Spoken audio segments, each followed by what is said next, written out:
আমার তো মান সম্মান গেছে, তার সাথে আমার বোনের জীবনটাও শেষ। ও যদি বেঁচে হতো তাও কোনো ওর মূল্য নাই এখন।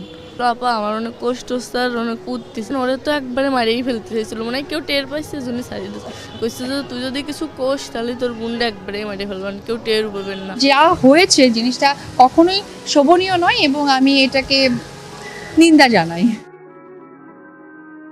7 বছরের শিশু আসিয়া ধর্ষণের পরে তার মায়ের আকুতি মিনতি কাঁদাচ্ছে পুরো দেশবাসীকে, কিন্তু সেই একই সময়ে একজন মা হয়েও বুবলির মাঝে নেই কোনো খারাপ লাগার চিহ্ন, বরং শেজাদ খান বীরকে নিয়ে আনন্দের সময় কাটাচ্ছেন শবনম বুবলি, যা একজন মা হিসেবে ঘৃণিত করে তোলে বুবলিকে। আর সে অভিযোগটাই এবার দাঁড় করিয়েছেন অপু বিশ্বাস।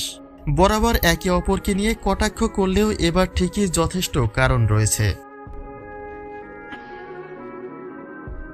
আপন বড় বোনের বাসায় বেড়াতে গিয়ে নির্মমভাবে ধর্ষিতার শিকার হতে হয়েছে 7 বছরের শিশু আসিয়াকে, এবং বর্তমানে আসিয়ার শারীরিক অবস্থা এতটাই ভয়াবহ যে বেঁচে ফেরাটাই এখন তার জন্য সবচেয়ে আশঙ্কাজনক হয়ে উঠেছে।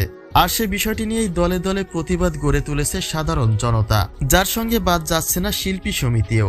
নিজ অবস্থান থেকে গর্জে উঠেছেন সুপারস্টার শাকিব খান, এবং সে একই পোস্টে শেয়ার করে অপু বিশ্বাস লিখেছেন, শিশু থেকে নারী আর তারপরে মা সৃষ্টি, অর্থাৎ যে মায়ের জাতি আমাদের কাছে সবচেয়ে সম্মানের, সে জাতিকে এখন সবচেয়ে অবহেলিত হতে হচ্ছে।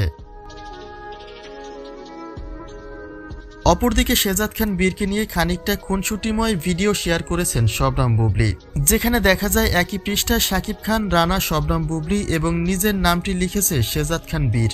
এটা ঠিক যে তার ছোট রাজপুত্র প্রথমবারের মতো হ্যান্ড রাইটিং শেখায় মনের আনন্দে ভিডিওটি শেয়ার করেছেন বুবলি, কিন্তু বর্তমান সময়ে তার এমন কর্ম অনেকের চোখেই বেমানান। কেননা 7 বছরের শিশু ধর্ষণে যেখানে পুরো দেশবাসী প্রতিরোধ করে তুলেছে, সেখানে বুবলি কিনা মনের আনন্দে ছেলের সাথে সময় কাটাচ্ছে। আর সেই ইস্যু টেনেই এবার বুবলিকে নিয়ে মুখ খুলেছেন অপু বিশ্বাস। একটা স্ট্যাটাসে তিনি লিখেছেন, এক মা তার মৃত্যুর মুখে ঢলে পড়া সন্তানের জন্য হাহাকার করে মরছে, আর সেখানে আরেক মায়ের আধিক্যতা উপচে পড়ছে।